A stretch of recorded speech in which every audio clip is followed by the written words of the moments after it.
ഉപതെരഞ്ഞെടുപ്പ് നടന്ന 13 സീറ്റിൽ 10 സീറ്റ് ഇന്ത്യ മുന്നണിക്കും 2 സീറ്റ് NDAയ്ക്കും 1 സീറ്റിൽ സ്വതന്ത്രനും ജയിച്ചു. നിയമസഭാ സാമാജികർ മരണപ്പെട്ടതും സ്ഥാനം രാജിവെച്ച ഒഴിവുകളിലെ വിവിധ സംസ്ഥാനങ്ങളിലായി 13 മണ്ഡലങ്ങളിലേക്കാണ് ഉപതെരഞ്ഞെടുപ്പ് നടന്നത്.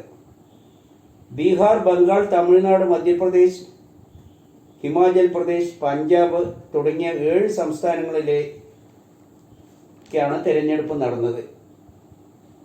തെരഞ്ഞെടുപ്പ് നടന്നതിൽ 10 സീറ്റ് ഇന്ത്യ മുന്നണിക്കും 2 സീറ്റ് NDAയ്ക്കും 1 സീറ്റ് സ്വതന്ത്രം ലഭിച്ചു. ഈ ഉപതെരഞ്ഞെടുപ്പിൽ ഇന്ത്യ സഖ്യം വൻ മുന്നേറ്റമാണ് നടത്തിയത്.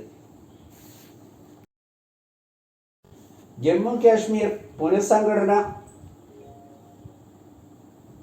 നിയമത്തിൽ ഭേദഗതി ലഫ്റ്റനന്റ് ഗവർണർക്ക് കൂടുതൽ അധികാരം നൽകുന്നു.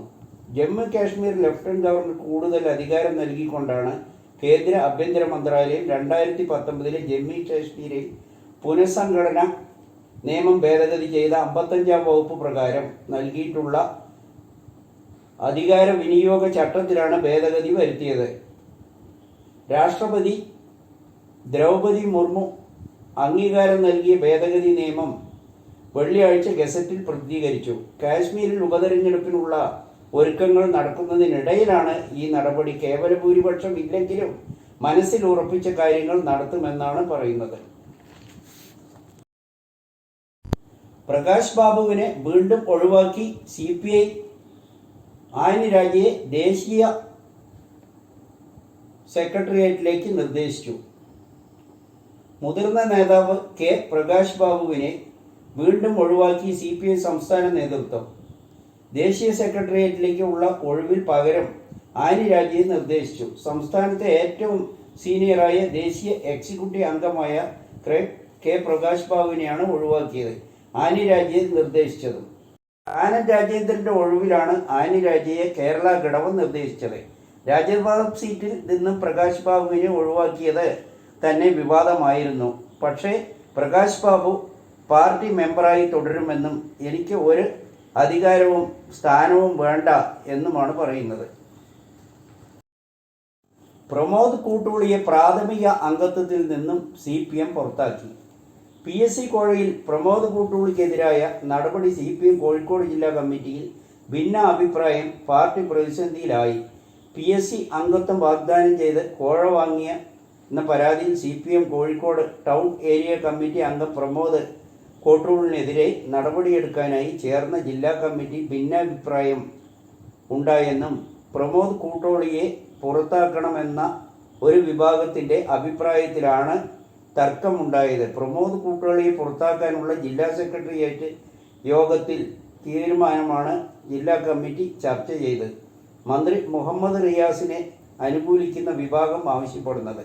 മറ്റു ചില അംഗങ്ങളുടെ പേരിൽ ആക്ഷേപങ്ങളുണ്ട്. പാർട്ടി നേതാവ് കോഴ വാങ്ങിയെന്ന ആരോപണത്തെക്കുറിച്ച് ഒന്നും അറിയില്ല. മാധ്യമങ്ങൾ കോലാഹലമുണ്ടാക്കുകയാണെന്ന് കോഴിക്കോട് ജില്ലാ സെക്രട്ടറി P. മോഹനൻ പറഞ്ഞു. തെറ്റ് ചെയ്തിട്ടില്ലെന്ന് അമ്മയെ ബോധ്യപ്പെടുത്തണം. എന്നെ കുടുക്കിയത്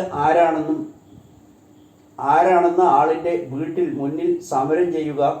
PSC കോഴ വിവാദത്തിൽ CPM പുറത്താക്കിയ ഏരിയ കമ്മിറ്റി അംഗം പ്രമോദ് കൂട്ടോളി കേസിലെ പരാതിക്കാരനായ ശ്രീജിത്തിൻ്റെ വീടിന് മുന്നിലാണ് സമരം ഇരിക്കുന്നത്. ആരാണ് ഇതിൻ്റെ പിന്നിൽ പ്രവർത്തിച്ചതെന്ന സത്യം പുറത്തു വരണം. ആദ്യമായാണ് ഞാൻ ശ്രീജിത്തിൻ്റെ വീട്ടിലേക്ക് എത്തുന്നതെന്ന് പറഞ്ഞു. ഞാൻ റിയൽ എസ്റ്റേറ്റ് മാഫിയ എന്ന് പറയുന്നു. കോഴിക്കോട് നഗരത്തിൽ ഞാൻ എന്തെങ്കിലും ഇടപാട് നടത്തിയിട്ടുണ്ടെങ്കിൽ അത് ഈ പറയുന്ന എന്നെ ബോധ്യപ്പെടുത്തണം. ഞാൻ തെറ്റ് ചെയ്തിട്ടില്ലെന്ന് എൻ്റെ അമ്മയെ ബോധ്യപ്പെടുത്തണം.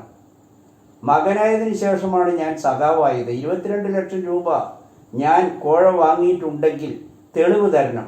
എന്നെ ഇതിനകത്ത് കൊണ്ടുപോയി ഗൂഢാചരണം നടത്തിയത് ആരാണ്, ആര് പണം കൊടുത്തു, എപ്പോൾ വാങ്ങി തുടങ്ങിയ കാര്യങ്ങൾ എൻ്റെ അമ്മയെ ബോധ്യപ്പെടുത്തണമെന്ന് പ്രമോദ് കൂട്ടോളി പറഞ്ഞു.